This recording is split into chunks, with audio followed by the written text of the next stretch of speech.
Good morning, everyone, and welcome to Convocation. I'm Brian Martin Burkholder, campus pastor here at EMU and chair of the Convocation Planning Committee, and I've also participated on the Planning Committee for hosting our poet, theologian, peacemaker, author in residence, Pádraig Ó Tuama. And today we feature him as author of The Common Reed. In this convocation, we feature him as author of this common read, In the Shelter, Finding a Home in the World. This book is available for students in particular and departments right outside Lehman Auditorium on the portico right now and for the next hour. And if there are any extras left, they'll be in the library for students with an EMU ID. It would be hard to be a current student without an EMU ID, wouldn't it? So show up there and get your book. I'm reading through this book of Pádraig's for the second time and finding it to be as rich as the first time, maybe richer. And I think one of his practices is to reread books. As I recall, sometimes going right back to the beginning after finishing a book. This is that kind of book with spiritual and relational enrichment. We're moving right through the program today without guidance. We have some music to open, created by musicians in the EMU music department and crafted into a video by Dr. Benjamin Berge. And then Patience Kamal, chair of the planning committee for hosting this residency, will introduce Pádraig, and then we'll hear from him speaking on In the Shelter. Following that will be a video featuring chamber singers, once again crafted for video by Benjamin Berge, and then I will return to host a talkback. For those who are in the space in Lehman Auditorium, if you're not staying for the talkback, that's fine. Be sure that you scan out for convocation points, or also in Main Stage Theater or the Science Center 106. You might want to scan out and then return for the talkback. I think that would work best for the system. Let's prepare the space by soaking in this instrumental piece, O Wally Wally.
Good morning, ladies, gentlemen, and every precious person in between.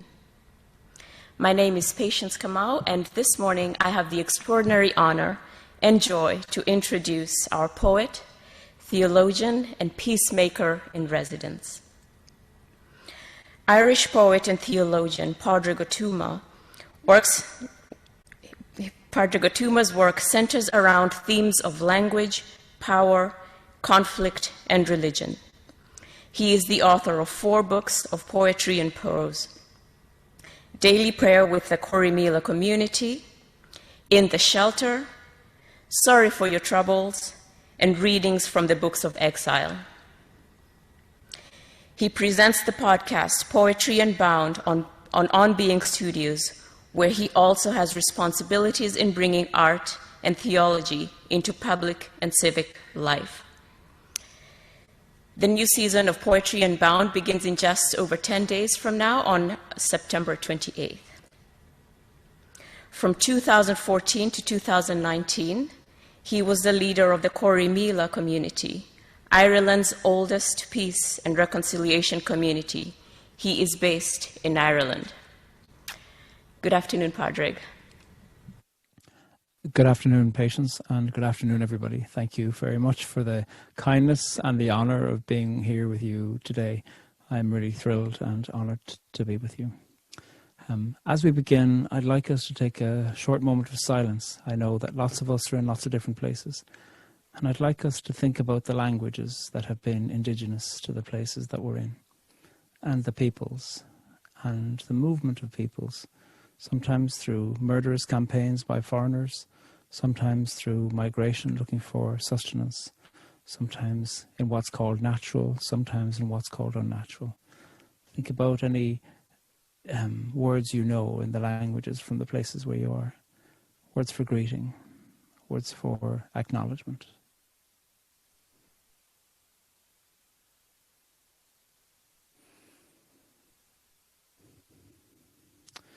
We're going to talk today a little bit about story. The book, In the Shelter, in many ways, is a long meditation on story and the stories that have helped me and harmed me, and the desire to try to find a way to engage with stories in a way that can be for the personal good and the personal integrity and the personal justice, as well as for the communal good, the communal integrity and the communal justice. When I moved to Belfast in 2003, I found a book in a second-hand shop, and the book was a series of interviews with people from all points of view about here, about the troubles in the north of Ireland, about who was to blame, about the British and Irish governments and colonisation and partition, about the eradication of the Irish language, about the famine, the abandonment of the unionist populations of the north of Ireland by the London government, about the complexity of what post-colonialism means, about how to acknowledge the past and how to pay attention to the disparities of power, and how displaced Irish people went to the United States and Canada and Jamaica and displaced people there, and about how to have a moral reckoning with the past. Except it wasn't. I did not find such a book.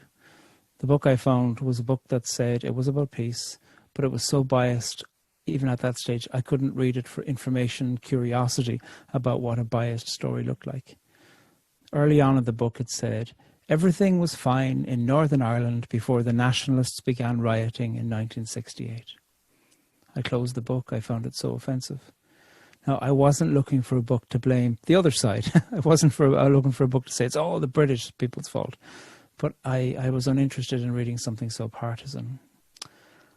I was expecting a book that could have a serious engagement of saying, what happened here between the 1960s and the 1990s, and what has that got to do with what had happened before?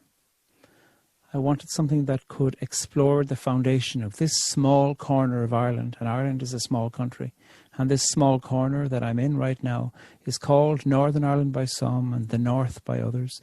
I'm pretty much on the border. The border's about half a mile from me. It's just a field. Birds and cattle don't notice it. I wanted to know what the Dublin government thought of the partition of Ireland as a British project. I wanted to know who decided on those 6 counties around which to draw this border. Why not more? Why not less? The British Empire was crumbling in the 20th century. Why did they want to hang on to a corner of Ireland? And I wanted to know too, why did British people whose families had come to Ireland maybe 300 years ago, why do they still refuse to call themselves Irish? And what is the problem in some communities about the Irish language? I wanted to know too, why would some people say they're anti-war, yet still hold on to an imperial way of acting? And I wanted to know, why would some people who love Ireland murder for Ireland? Do they care nothing for the grief of others? And have they learned nothing from the grief of their own? And why did the Irish government continue to accept partition? Why wasn't it appealed to higher authorities when higher authorities came into play across Europe? Did the Dublin government wish to forget the problem of the north of Ireland inasmuch as the London government wished to ignore it? And I wanted to know too, what about families who live on both sides of the border, whose farms and houses even are partitioned suddenly by this border, a partition through houses and farms that's going to become more complex when Brexit comes into play in 2021, the centenary, the anniversary of the partition of Ireland. In short, what I wanted was a better story than everything was fine in Northern Ireland before the nationalists began rioting in 1968, because nothing happens in a vacuum. And the story, whether we like it or not, has a long history, and history is a part of every story.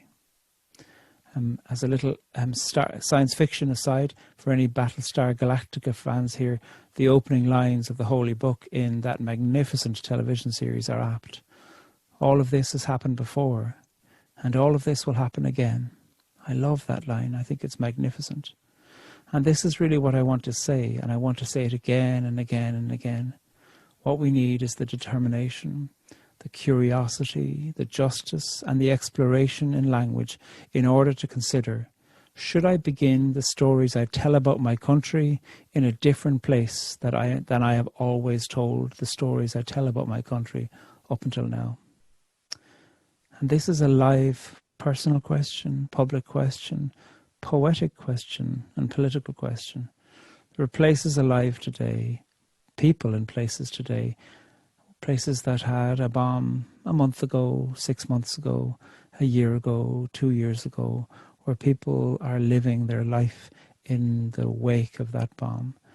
Newspapers might have forgotten. At some point you'll hear the name of that city and go, oh yeah, I heard about that city once. What was it about? And you'll remember, oh, that bomb.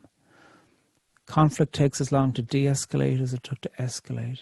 Peace agreements that are signed globally take as long to work themselves into actual peace as it took to work toward a peace agreement. Peace agreements are the beginning, not the end. And the stories that are in the news now, assuming we're interested in international news, are worthy of being paid attention to, whether they stay in the news or not.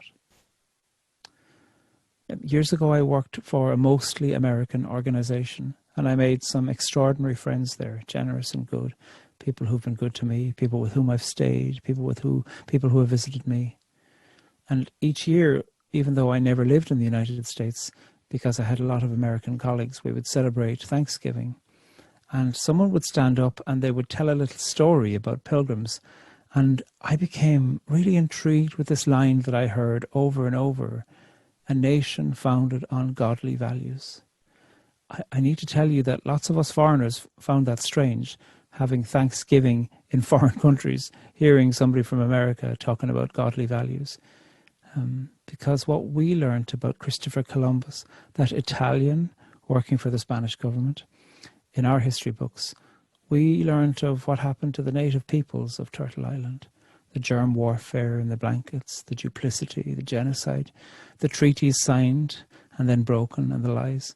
And it wasn't that I despised Thanksgiving as a practice. It was that line, founded on godly values. Really? And it's important for me to say that I don't judge white Americans for having done that, because at that stage there was no such thing as white Americans. It was Europeans doing it. I see what happened in the early founding of what's now called America as a European manifestation of power. We learnt about the seizing of land as a project done by Europeans who like to go everywhere. So the American project, as I see it, is a European project. The white American project, I should say, is a white European project. We weren't laughing at the Americans who said nations founded on godly values, but I was shocked at that kind of language, and I wondered what would it be like to inconvenience our stories we tell with a recognition of the hellish stories that are underneath those stories, recognizing the kidnapping and lifelong torture and trafficking and enslavement and justification of those things with religious language in the name of bringing civilization to the world. I don't say all this as a superior European. I say it as a sober European. What was it that drove us Europeans to do such terrible things the world over? Robert Heaney, the Irish theologian at Virginia Theological College, in his 2018 book, Post-Colonial Evangelicalism, he writes that at the close of World War I, about 100 years ago, colonial powers occupied or had some kind of control over 9/10 of the world. Just think of that. 9/10. Only 100 years ago. What do we do in the face of that? European-originated people have debts to the wide world that will take a lot longer than any of our lives who are alive today to pay back. And this is what I want to speak about. The stories underneath the story. In the Shelter, Finding a Home in the World is the name of the book, and it's an exploration of a personal story and a political story, and a story of being a gay man trying to find safety. But the political side of that becomes more and more important for me the older I get. What debts and accountabilities do I have as an Irish person being alive today, knowing that so many Irish people who fled language annihilation and displacement in Ireland went on to do language annihilation and displacement and enslavement in other countries, the United States, Jamaica, Canada, Australia, New Zealand, South Africa. Conflicts, as I mentioned, take as long to de-escalate as they took to escalate. And by any modest measurement, we shouldn't even be asking the question of the measurement of Irish peace until we've had a century after our peace agreement, because it was a century of pain before, and that's being modest, a century of pain. And one of the things that this imagination requires of us is a conversation in plain language in public about how long it takes to, in any way, make reparations for injustices. And language is where I know I am called to begin with this. Language has power. And if we enacted powerful language to recognize the devastating effect that Christianist European projects have had over centuries across the world, we'd be here for a long time. What I often hear within the context of this when we speak about this together as white people, and I know not everybody listening is white, so I suppose I particularly am speaking as a white person about the project of white people globally over centuries. What I often hear when we try to talk about this is a certain kind of defensiveness. And somebody might say, well, I'm not to blame for it. I didn't do it. That's true. Yeah, you didn't. But what we are being called to is to accountability today. And accountability to not be afraid of telling the truth, even the inconvenient truth. And an accountability of reckoning with the luck we have created for ourselves over centuries and centuries of certain kinds of privileges. And privilege doesn't mean that you're living in a palace. Privilege just means that you're likely to have a job, an inherited job from somebody who had one. And often jobs were passed on because some people were kept from having them in order for others to keep on getting them. And I think we're called into an accountability of reparations also, which is not charity. And we're not giving reparations to the world in order to make ourselves feel better or to say, aren't we magnificent? Because reparations are probably really about 0.001% of what's really owed. And if we're going to balk at 0.001% now, how do we have any integrity as we recognize the 90% of the world's land surface that was under some kind of control of a European power just 100 years ago? The Christian traditions from which I come have a long-standing theology of original sin. Some blame Augustine for how it's understood. There's all kinds of books you'll find in theological libraries about what original sin is. To be brief about it, original sin is considered an original betrayal in humanity that bruised humanity. That means there is a disposition, a dispensation toward doing the wrong, toward doing the immoral. In theology, the person isn't blamed for inheriting original sin. They are asked to be accountable for what they do with it in terms of their own power in the here and now. It recognizes that we all live with the effects of a past sin today.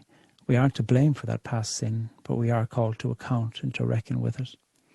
And I think that doctrine is really worthwhile taking very seriously in light of the European project, because there are original sins of the European project that affect European-originated peoples today, contributing to our propensity to repeat that sin, and then pretend we never did it, and to blame someone else, thereby repeating it again and again and again and again.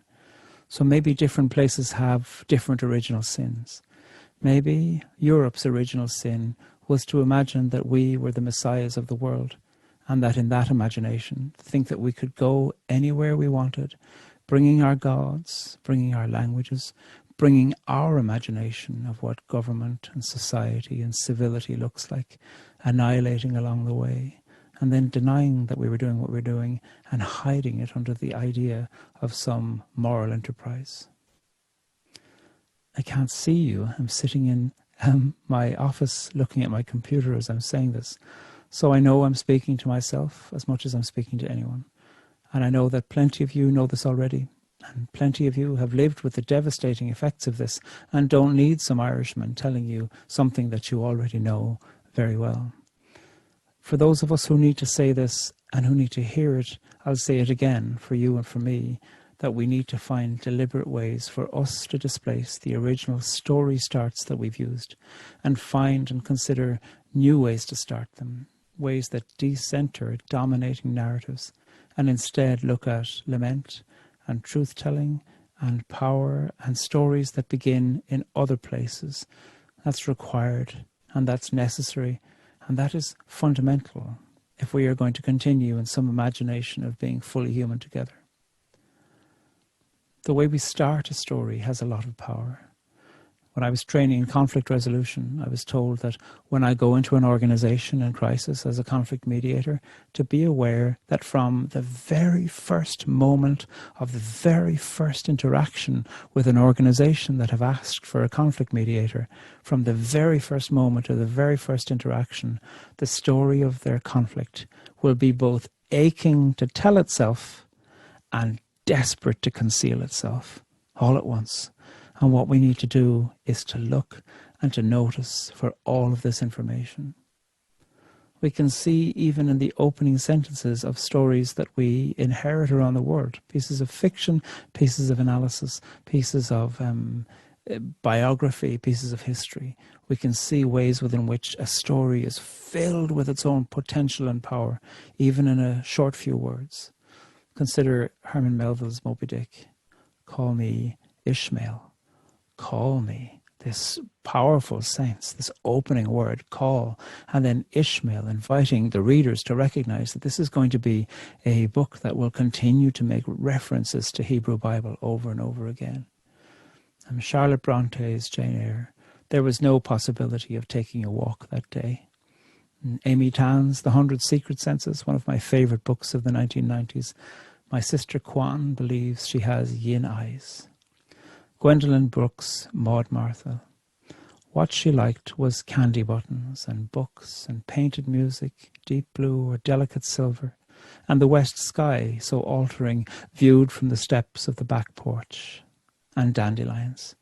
What a litany, what a description we have of somebody who's observing. Here's Jane Austen's Pride and Prejudice. It is a truth universally acknowledged that a single man in possession of a good fortune must be in want of a wife. In those short words, we hear this imagination from Jane Austen of truth and universally acknowledged. Is it true, or is it just universally acknowledged? And a single man and a wife and possession of a large fortune. There's no imagination here really of a single woman in possession of a large fortune. We're brought into the magnificence of the story world that Jane Austen is creating in Pride and Prejudice. Toni Morrison's Paradise begins with, they shoot the white girl first. it's worthwhile taking time to think about the powerful way within which those 6 words speak to who is it that narrates that, who hears that and how do they hear it, who automatically hears that and thinks, oh wow, who's left to stay alive longer before they're then killed more slowly. They shoot the white girl first. Kurt Vonnegut's Slaughterhouse-Five says, all of this happened, more or less. A magnificent book that does with audacity something that you wouldn't have expected from a 20th century book.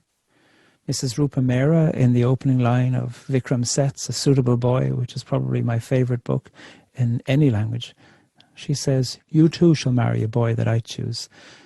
Vikram Seth's book, A Suitable Boy, is almost like a Pride and Prejudice set after the worst has happened, where Mr. Bennet has died and Mrs. Rupa Mehra is left trying to look after 4 children and then adult children, trying to figure out how they can survive. Andrew Solomon's magnificent book, Far From the Tree, starts off, it's an exploration of parenting. It starts off with the line, there is no such thing as reproduction. I think that is a magnificent statement to start off a book with. And anybody my age or older who went through the Irish curriculum education will remember and know what this means.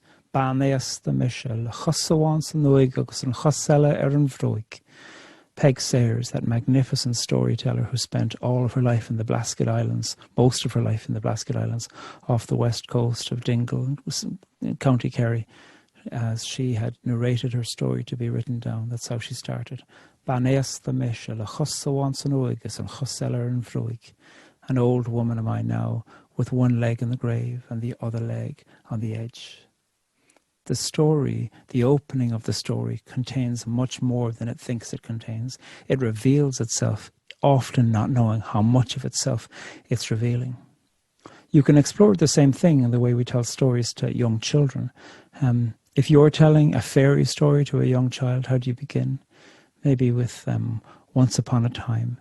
That little opening alters a way of, functions as a way of alerting the listener to the fact that the story that they're about to hear is both near and far, and that there might be menace or magic. It works as a little change of attitude to thinking we're going to be in a different world for the purposes of this story, that the things that happen there are not quite real and not quite not real. Not every culture starts stories with that way, once upon a time. In Irish, we say fado, fado, meaning long ago, long ago. A friend of mine starts off her stories with back when God was young, which I think is beautiful. And I know someone from the Balkan states who starts off her story with before the war, when everything was different. And another friend from Croatia who told me that his dad used to say, back when I rocked my grandmother to sleep. So many of these ways of beginning a story are about time and having a certain approach to suspended time, where time is both very long and very short all at the same time.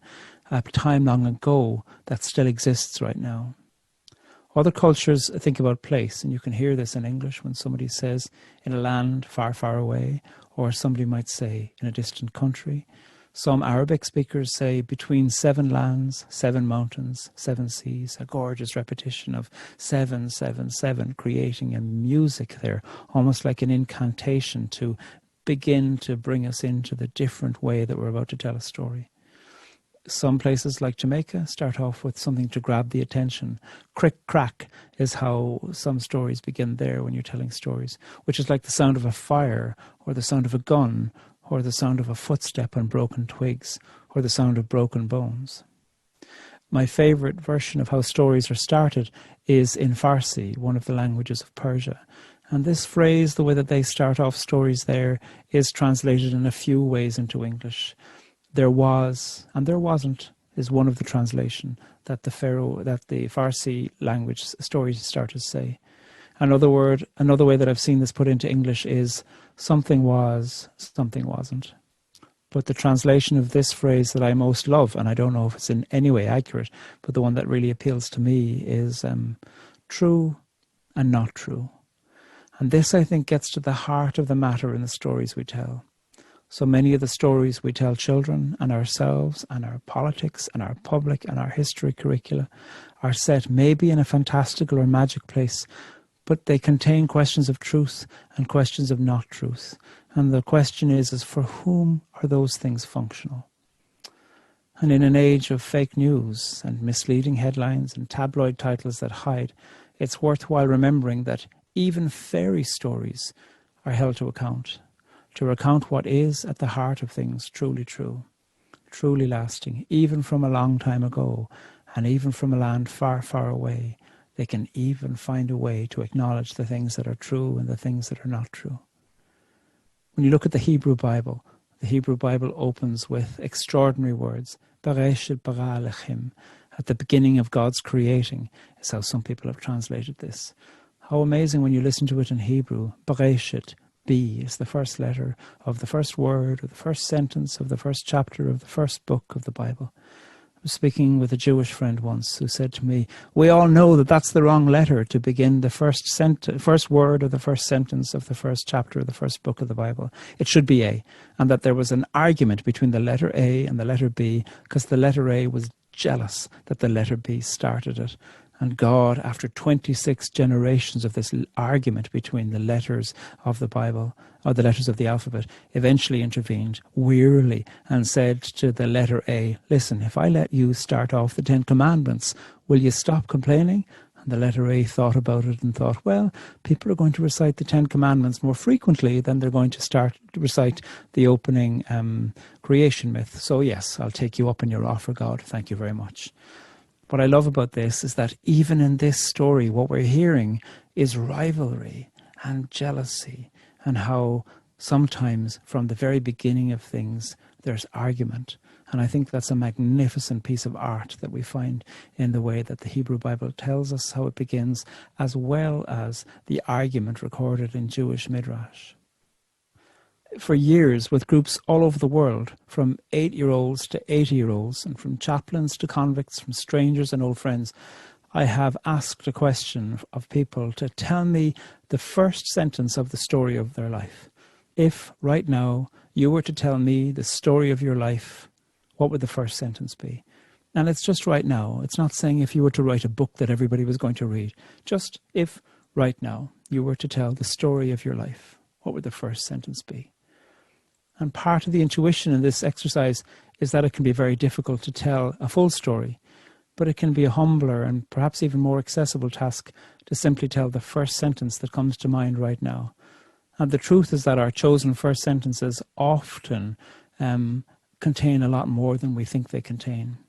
Language comes from the body, and the language that we choose has chosen us too. If a person has a kind of an estimated vocabulary in the English language, if they're an adult, of about 20,000 words to choose from, how amazing that a person might choose 10 or 12 or 15 for a particular opening sentence. We have the capacity as human beings to make extraordinary narrative choices in everyday storytelling.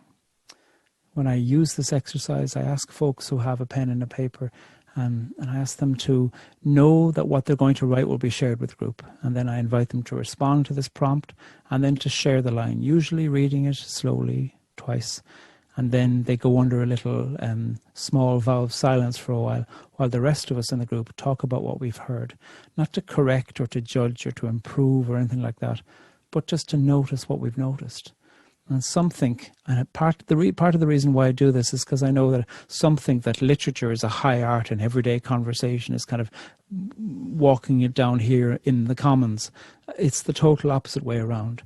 The things we say to each other in everyday without censoring ourselves, without thinking, are filled with the most magnificent metaphor, allusions to time, understandings of the impact, ways within which we're making reference to a story before and a hope of the future, dropping us into the center of a narrative that is an amazing beginning point for exploring time going forward and backward.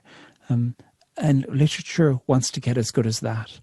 Maeve Binchy, the great Irish writer who died a number of years ago, when she was in the middle of writing a book and she wanted to make sure that her characters in the book sounded true, would go onto a bus in Dublin, just to eavesdrop, and she'd spend hours on the bus, and she was devastated if anybody recognised her and started to talk to her, because all she wanted to do was listen to the kind of things that people say. Literature aches for the fluency of everyday conversation. And the author reveals more than the author thinks they're revealing. Terence Tilley said, "The author of a story cannot control a story's power to reveal." He wrote that in a book called Story Theology, published in 2002. And he recognises that language tells an enormous amount, often much more than the person thinks they're telling. So when we do this exercise, I ask the storyteller to keep hushed after they've shared their sentence with us a couple of times, so they can hear what people hear. Again, it's not so they can be judged or be critiqued or told that they should improve it in some way, but so that they can hear the layers of what they've said. One time somebody said, afterwards, he always wanted to talk. What an amazing opening sentence.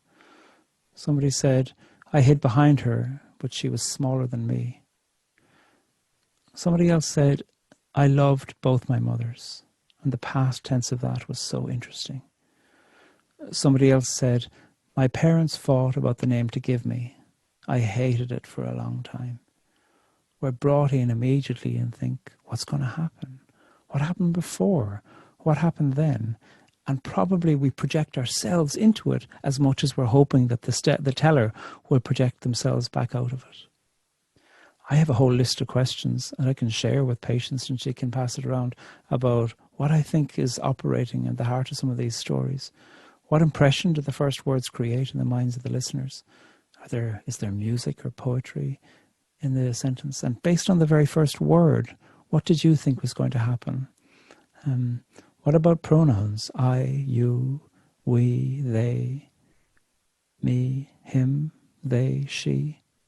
Is it a narration? Is it narrated in the first person or the second person?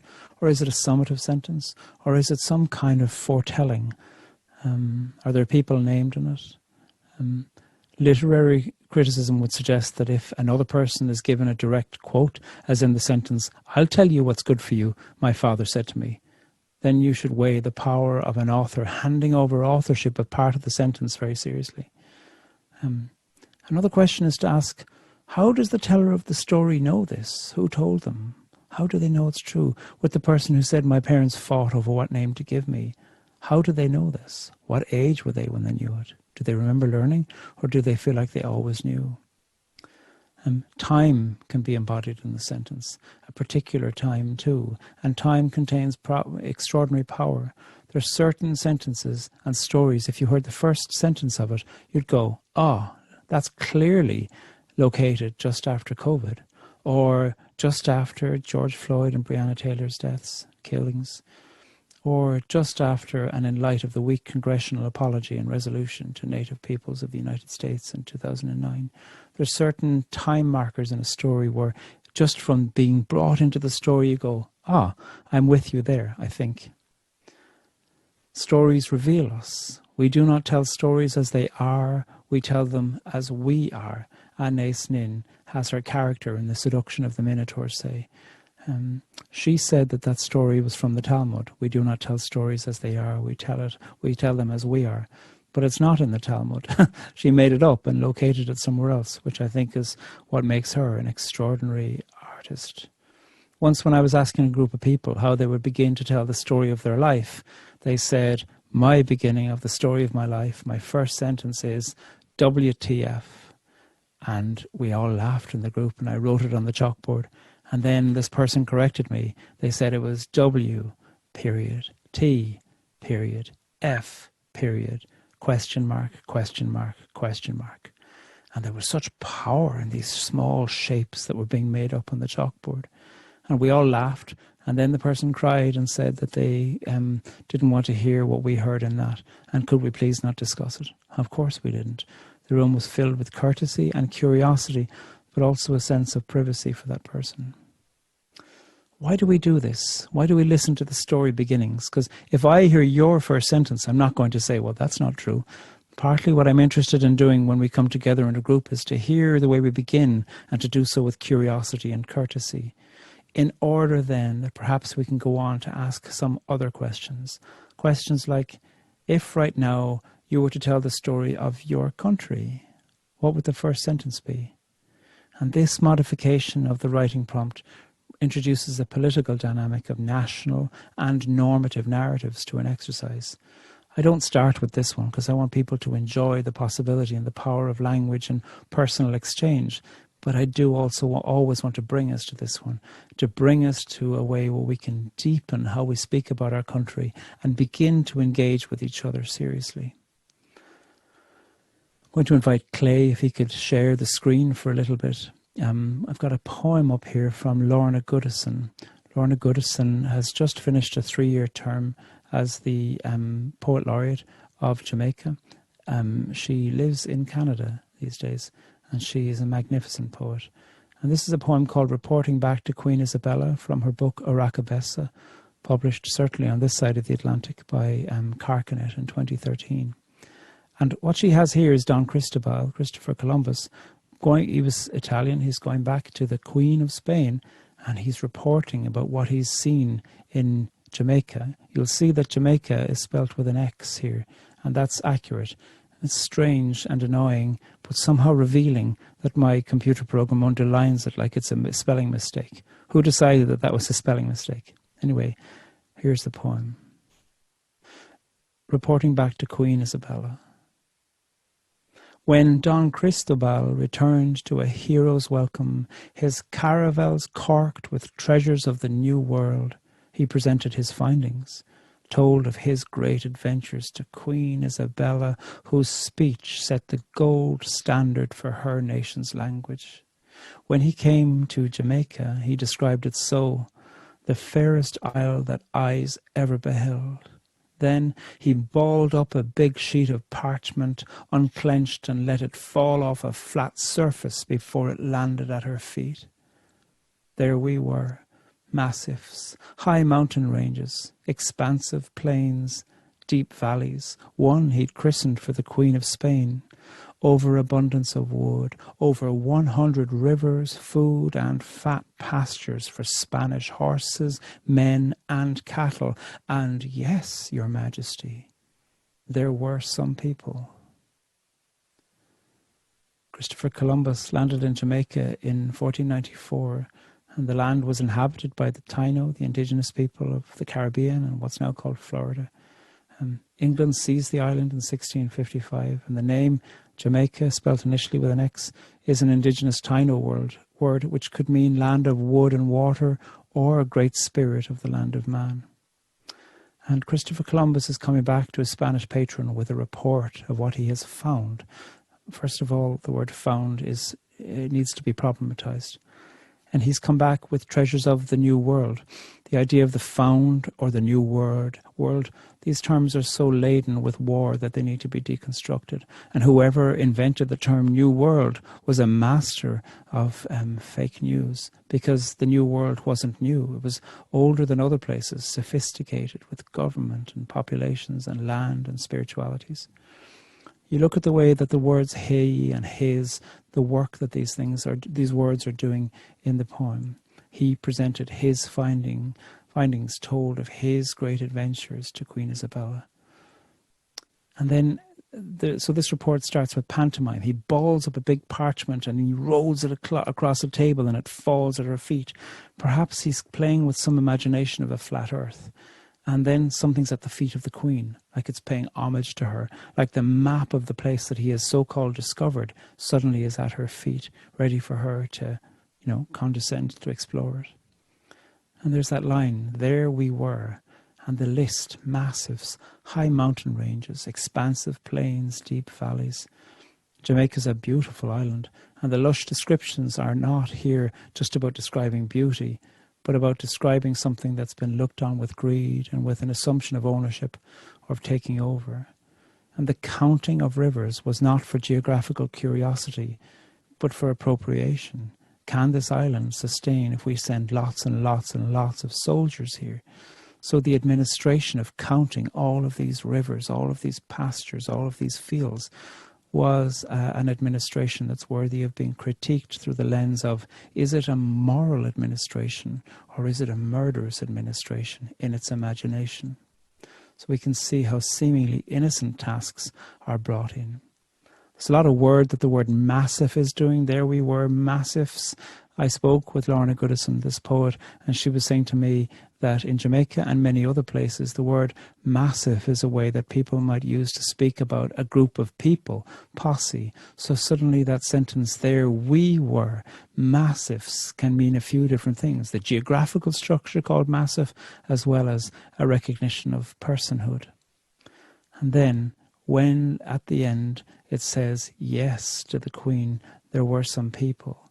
You see that the word people, the final word, is almost like a footnote at the end of this poem. Queen Isabella was reputedly, technically against enslavement, but her empire thrived on it. Her distaste for it intellectually wasn't manifested in her empire's actions. It seems to be something more akin as an excuse to feel good about yourself that was put across, rather than any actual usage of power for the good. This poem of Lorna Goodison invites us to explore the words we use and the lists we use and compile and the stories we tell and where we start them and who's a footnote to them and what we leave out. This is the way that disrupting and displacing the way that we inhabit power and the stories we tell must be explored. As I finish, I suppose I want to say that language isn't frightened. We are, and we're called to live into the courage that language can contain within us. We're called to do courageous acts in the here and now, saying sentences to explore something that we might be resistant to, in order to consider, what have I not seen? How have I made people's survival a footnote to the story of my own life as I've been describing it? Language is not frightened. We are. And we're called to be courageous in the stories that we tell. Thank you very much. To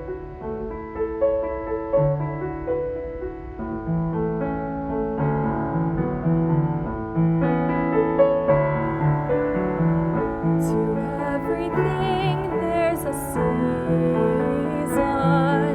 a time to every purpose under heaven, a time to be born, a time to die, a time to break down and a time to build, a time to plant, a time to harvest, a time to kill and a time to heal. And all is holy, all is blessed, all is beloved by my hand. You are holy, you are blessed, you are beloved.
Thank you, chamber singers and Dr. Benjamin Berge, for that musical response. And thank you, Pádraig, for reflections and teachings on story and so much more.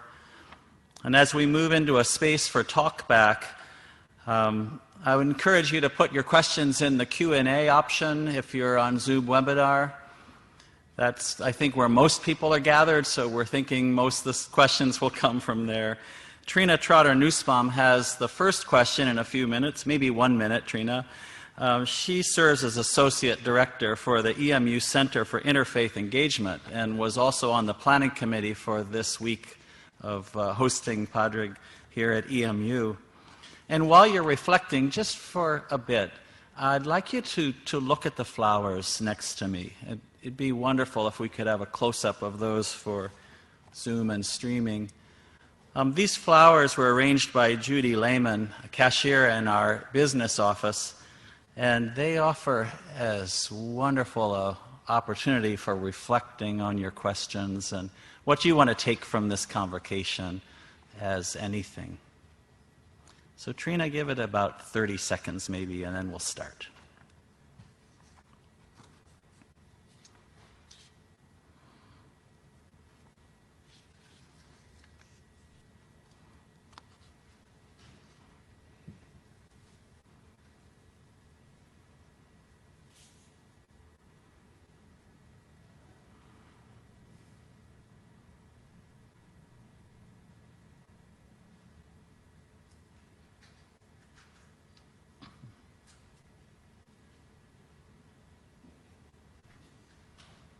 Hello, Pádraig.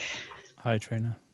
Thank you so much for the gift of your presence in our campus community this week. What an immense gift. What a joy. Truly profound. Every session has had something truly powerful to it, so thank you. So at the beginning of N.K. Jemison's masterpiece, The Fifth Season, Speculative Fiction, it says, "This is what you must remember. The ending of one story is just the beginning of another. This has all happened before, after all." And Adrienne Marie Brown says, "Things are not getting worse, they are getting uncovered." And I hear this in your talk. I hear this in popular and as of yet undiscovered fully media and art. And we're in a season of lament and rage and uncovering. So what's it like for you as a poet and an author and an artist? What's it feel like in your body, even cognitively embodied, to be in this place, in this time, writing and composing poetry and centering voices of poets from all over the world on your podcast in this season? What's it like for you? It's a mixture of two things, a great joy and a great responsibility to imagine what it might mean to be able to curate a program that is honouring in a proper way the voice of poets from around the world. I sometimes hear people talk about the voice for the voiceless, and I think they mean something nice, but I can't stand it because I don't believe that there is such a thing as the voiceless. There are people who have been ignored, and the impulse is to listen rather than to appoint somebody to appropriate the voice of the voiceless. And so I always want to keep in mind when I'm speaking about another poet, and another poet's poem, is to speak about the poem with great respect, knowing that the poem is speaking for itself, and not to wrestle the poem into a meaning that is selfish or is removing the dignity of the artistry of this poem. So I consider it a great joy, and I take that great joy with a lot of responsibility. Anytime I use a poem in public, I will only use that poem if I've read the whole book from which it comes, and where I can, all the work of that poet. So in 2019, I read through all the work of Lorna Goodison, because to read through her work is an extraordinary joy. She's still alive, so there'll be more work to read when she publishes new pieces. There's more coming out later on this year or in 2021. And that is not a burden, that is not a debt, that is an invitation and a joyous responsibility to pay attention to the integrity and the brilliance of other people's work.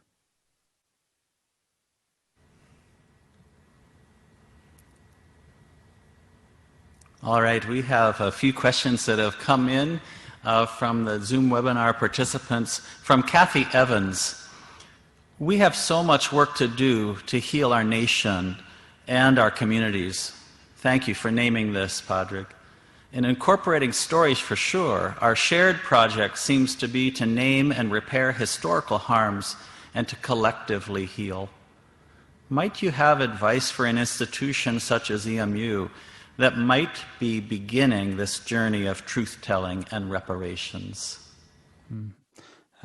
Thanks, Kathy. I can tell you some things that I've heard other organizations do. So, and some of that is to do a financial audit, not for your current auditors to pass, the regulations, but a financial audit of who was the land upon which the university is built purchased from? Who were the peoples who had for thousands of years a sacred relationship with that land before the question of the land ever being purchasable ever came into play? What were the languages spoken there? What had Turtle Island not been taken over? What would the languages have been spoken? How long more would they have been spoken for?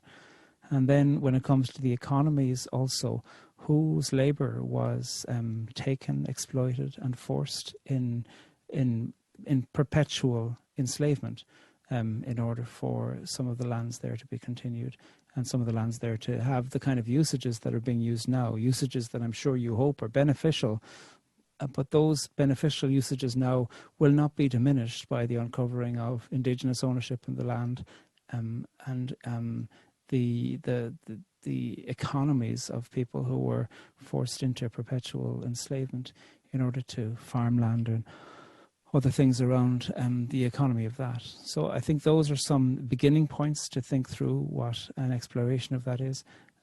There are, I know for a fact that across the different states, there are ways within which you can contact different tribal councils to know what an audit of land could be, what an audit of languages that were present in that area could be, what acknowledgement looks like, what rituals might look like. Are there any sacred burial sites there that need to be given back? Are there any ways within which there can be a reciprocal relationship, that this isn't just to uncover a plaque and to have a lovely ceremony after which then you'll think, great, we've wiped our hands clean of that debt, lovely.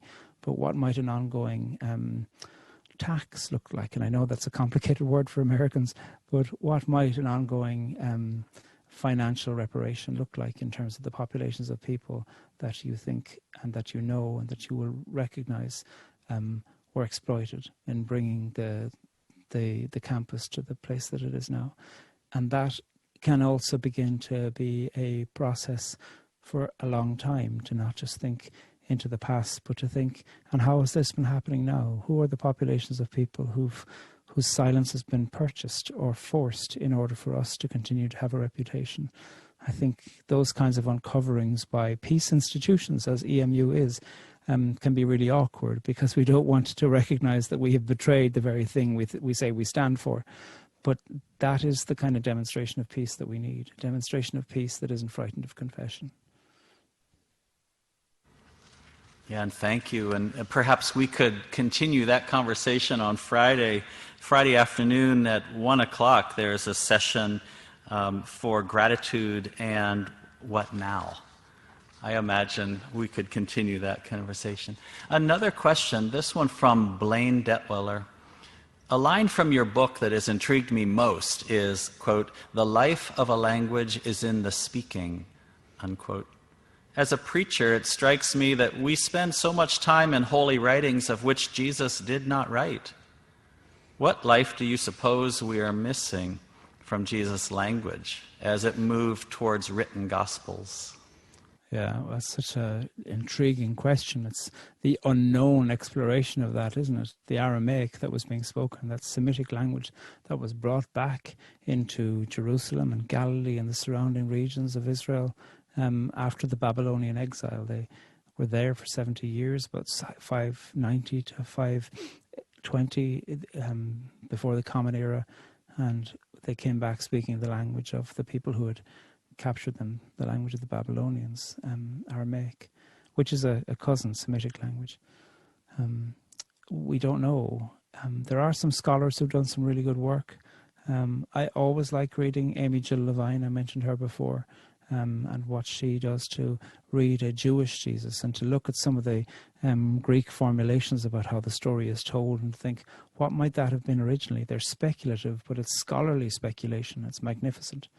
And then I think of Kenneth Bailey as well. What's his book called? Jesus Through Middle Eastern Eyes. He was a great scholar of Hebrew as well as Arabic, and he speaks magnificently and writes magnificently in that book about ways within which both a cultural and narratological person of Jesus emerges as you look at some of the raw material, even in Greek. But he looks at some of the earliest memories and the earliest received documents of the Gospels in Arabic. And he considers that these early documents reveal something about the person of Jesus that the Greek documents sometimes obscure by virtue of the fact of the construct of Greek and its tendency to go into something more speculative, something more abstract, whereas the Semitic languages are more concrete. So I think those two books by Amy Jill Levine, like Short Stories by Jesus and The Misunderstood Jew, those are great books. And then Ken Bailey's book, Jesus Through Middle Eastern Eyes. Those are magnificent ways to try to begin. I certainly have found those books changed my attitude enormously. Thank you, Pádraig. And from Diana Degner, who's your favorite, or perhaps favorites, Latin American poet or poets? So I've been reading Hijito by Carlos Andres Gomez, and that is a magnificent book that comes out in a few weeks, I think, with Platypus Press. We're going to be featuring a poem from it in season 2 of Poetry Unbound. I think he's magnificent. I also really appreciate Ernesto Cardenal, a magnificent writer and person of theology and poetry, who was part of the liberation theology movements. He's got a book that's translated into English called A Prayer for Marilyn Monroe, and that's a really magnificent book. I've been reading Carmen Giménez-Smith as well as Araceli Skirme, and I've been enjoying both of those books as well. So those are a few Latin American as well as Latinx poets whose work I've been reading. Thank you. I want to point toward the program that happens later today, as it seems as if in some ways it's a continuation of the themes from our convocation. And so at 4:15, we have University Colloquium. That's Eastern Time in the U.S. Our provost, Fred Niss, will be moderating a conversation on reading can save your life, living our lives in conversation with received narratives. And hear this description, and then Pádraig, if you want to say a bit more, I welcome that. What will we experience at 4:15 if we join you and one another again?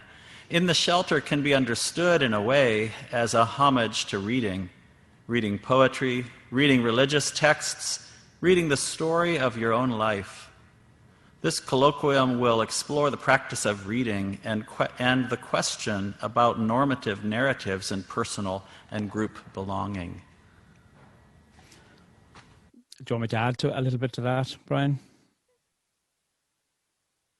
Oh, I think you've just gone muted. One of the things that I'm hoping to say and to talk about tonight in that is to do a consideration of the Hebrew Book of Ruth, an extraordinary book about a displaced, widowed woman who's a border crosser, and to consider how her narrative is held within the great legal tradition of Judaism as a narrative that calls law and legal structures, especially regarding border crossings and belonging as a community.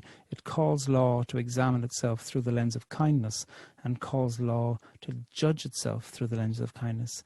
And it says that if your law can't be judged through the lens of kindness, well, then your law needs to change and to examine itself anew.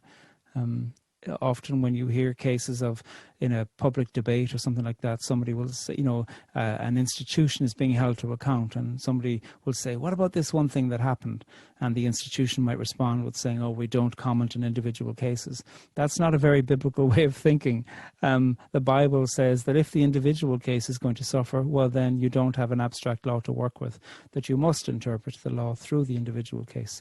And if the individual case reveals the law to be hollow, well, then the law needs to change. And I think that's a really worthwhile and pertinent way to explore stories that we receive. You don't need to believe in God or love the Bible. I'm not sure what I think of those things, but I think the fact that we live in relationship to stories that we've received, and those stories call us often to a profound accountability of the human imagination. That's what we're going to be thinking about tonight. And a final question, this one from Les Horning. And Les is a community member working with Mennonite Central Committee, and it was on the planning committee as well for hosting Pádraig. How can we make sure the stories of those who have lost their voice, for whatever reason, physically, emotionally, religiously, are told and shared? Can we tell stories without words? Thanks, Les, and it's good of you to offer a question, and thanks for the work on the committee and also through Mennonite Central Committee, whose work I admire enormously. I suppose the word that I'd insert there is, how can we hear stories? Because I think we are always telling stories in words, in survivability, in demonstrations of our own desire for some kind of dignity as a human person. And I don't know that there's too many stories that aren't being told, but there's a lot of stories that aren't being listened to. And I think that's the call of justice, is to regularly begin to ask yourself, who am I not listening to? And am I deliberately not listening to people? And what might it mean for me to put situations in place where I'm examining my power, where either tacitly or deliberately or not, I am excluding stories? Am I holding meetings in places that aren't wheelchair accessible? Am I only announcing things on online fora that assume that people have quick and easy access to technology? How am I doing that? And how can I find a way to pay attention to the stories there? I see you're offering a clarification. Let me just read what you're saying there. Oh yeah, you're just saying that it's not that stories aren't being told, but that they're not being listened to. And not being listened to can sometimes be caricatured as somebody saying, no, I'm not going to hear you. Other times it can be caricatured in more subtle ways, where we think, no, we tried, like we advertised on Facebook, and we tried to make it really wide through social media, and still the kind of people we hoped to turn up didn't turn up. That probably shows that you're advertising in the wrong places. Was it translated? Was there sign language interpretation offered? Was the venue held in a way? Were there considerations about what childcare might mean? Were you holding at a time where anybody who has a job and can't be flexible with their job couldn't make it? How can we make sure that we're listening as an act of justice and not just saying, come on my terms, and if you come on my terms, I'll hear what you're saying? There's a lot of people who won't be able to come on my terms. And to do an audit of that kind of power, that moves away from the idea of being deliberately malevolent to say, I'm actively excluding you, and asks us to uncover the ways within which our powers are excluding, even though we mightn't want to recognize that our powers of convening are in themselves excluding people who can't come to the convening. So thank you so much. And we'll bring it to a close right now. Pádraig, I don't know if you are sending us with a poem or not. You don't need to, but I know you have in other venues. If not, maybe just a sending blessing, not just. Well, let me read a poem for you. Where are we? This is a poem about being heard and being believed. It's called Ex Nihilo. It's a sonnet. It's the 7th of the 7 deadly sonnets that I mentioned the other night. Ex nihilo is Latin for from nothing, and it's the imagination that the world was created from nothing, ex nihilo. I suppose as a bit of background to this, I've always been intrigued by the fact that in the great poem of Job, that the God voice arrives into the poem of Job as a series of questions. Were you there when the morning stars sang together for glory? And it strikes me that if the God character is content to rest in questions, well then our exploration about what the God question is can find a home in questions rather than being addicted to the idea of a certain answer. Ex nihilo. Believe me, I'm the last man to believe me. I believed in danger from the first day I could think. I learned to speak by screaming, some of it aloud, and my first word in 2 languages was remember. Nobody taught me how to promise, but I promised, and it wrecked me.